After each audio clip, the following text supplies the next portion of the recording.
Une femme à l'allure étrange sort de la foule. En un rien de temps, elle se transforma en une horrible créature dotée d'immenses ailes. Étrangement, la foule qui l'entourait ne semblait pas la remarquer. L'un des garçons recula, effrayé, en regardant la créature s'approcher. Soudain, le monstre bondit dans les airs et se mit à voler. Jacques eut tellement peur qu'il se mouilla et tomba par terre. Le monstre le plaqua rapidement au sol. Il était sur le point de faire un geste. Soudain, le monstre baissa les yeux et ressentit une vive douleur à l'abdomen. Il se rendit compte que son corps avait déjà été transpercé par l'épée de Jacques. La seconde suivante, le monstre est réduit en cendres. La raison pour laquelle Jacques peut voir le monstre est qu'il y a beaucoup d'hybrides d'humains et de dieux dans ce monde. Ils peuvent voir le monde magique caché sous la brume lorsqu'ils sont jeunes. Et le garçon Jacques était l'un d'entre eux. Il est capable de voir des créatures fantastiques cachées dans ce monde depuis qu'il est enfant. Mais chaque fois qu'il en parlait à quelqu'un, on se moquait de lui. Alors Jacques s'est contenté de faire des dessins de tous les monstres qu'il voyait et de les cacher dans son cœur. Ce jour-là, l'école a emmené Jacques et ses camarades de classe visiter le musée des dieux. Les camarades de classe féminine ont recommencé à intimider Jacques. Cependant, à côté d'elle, Lisa, l'enseignante, accuse Jacques. Ne fais pas trop de bruit. Jacques s'apprête à se défendre lorsque la fille se moque à nouveau de lui. Le professeur Tom, ne supportant plus la scène, ordonna directement aux filles de se taire.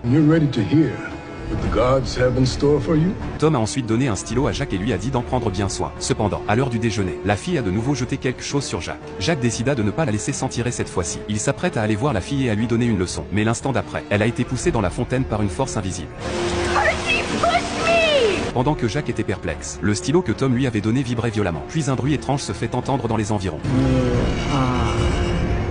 C'est alors que la scène d'ouverture du film s'est déroulée. Lisa, l'institutrice, s'est transformée en un monstre chauve-souris géant. Alors qu'elle presse Jacques de lui demander où se trouve l'objet qu'elle recherche, elle lui tombe dessus en piqué. Au moment critique, le stylo que Tom a donné à Jacques s'est transformé en épée et a plongé dans le cœur du monstre chauve-souris. Jacques a pu échapper à l'attaque.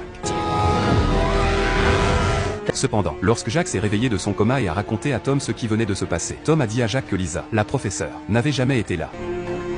Parce que Jacques poussait ses camarades de classe pendant la journée. Jacques a été interrogé par le conseil scolaire. Il insiste toujours sur le fait qu'il n'a poussé personne. Mais à sa grande surprise, son meilleur ami David s'est retourné contre lui et l'a accusé à tort. Percy had told me earlier in the day that he wanted to get back at Nancy for all she'd done to us. Go?